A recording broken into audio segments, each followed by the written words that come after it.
ರಾಜ್ಯದಲ್ಲಿ ಹೀಟ್ ಸ್ಟ್ರೋಕ್ಗೆ ಮೊದಲ ಬಲಿ. ಬಿಸಿಲ ಝಳ ತಾಳಲಾರದೆ ಕುಸಿದು ಬಿದ್ದ ಯುವಕ. ರಾಜ್ಯದಲ್ಲಿ ಹೀಟ್ ಸ್ಟ್ರೋಕ್ಗೆ ಮೊದಲ ಬಲಿ.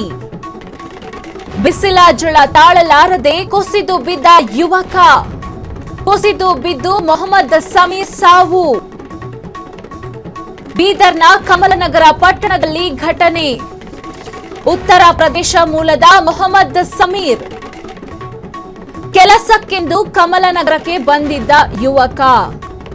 ಅಧಿಕಾರಿಗಳು ಹೊರಗೆ ಬರದಂತೆ ಸೂಚನೆ ನೀಡಿದ್ರು. ಆದ್ರೂ ಹೊರಗೆ ಹೋಗಿದ್ದ ಮೊಹಮ್ಮದ್ ಸಮೀರ್. ಶಾಪ್ ಒಂದರಲ್ಲಿ ಕೆಲಸ ಮಾಡುತ್ತಿದ್ದ ಯುವಕ. ರಾಜ್ಯದಲ್ಲಿ ಹೀಟ್ ಸ್ಟ್ರೋಕ್ಗೆ ಮೊದಲ ಬಲಿಯಾಗಿದೆ. ಬಿಸಿಲು ತಡ್ಕೊಳ್ಳೋದಕ್ಕಾಗ್ತಾ ಇಲ್ಲ. ಅಧಿಕಾರಿಗಳು ಹೊರಗಡೆ ಬರಬೇಡಿ ಅಂತ ಹೇಳಿದ್ರೂ ಕೂಡ ಮೊಹಮ್ಮದ್ ಸಮೀರ್ ಹೊರಗಡೆ ಬಂದಿದ್ದಾರೆ. ಆ ಬಿಸಿಲಿನ ತಾಪಕ್ಕೆ ಕುಸಿದು ಬಿದ್ದು ಸಾವನ್ನಪ್ಪಿದ್ದಾರೆ. ಕ್ಷಣ ಕ್ಷಣದ ಸುದ್ದಿಗಳಿಗಾಗಿ ಫ್ರೀಡಂ ಟಿವಿ ಸಬ್ಸ್ಕ್ರೈಬ್ ಮಾಡಿ, ಲೈಕ್ ಮಾಡಿ ಹಾಗೂ ಫಾಲೋ ಮಾಡಿ. ಹೊಸ ಸುದ್ದಿಗಳ ನೋಟಿಫಿಕೇಶನ್ಗಾಗಿ ಬೆಲ್ ಐಕಾನ್ ಮೇಲೆ ಕ್ಲಿಕ್ ಮಾಡಿ.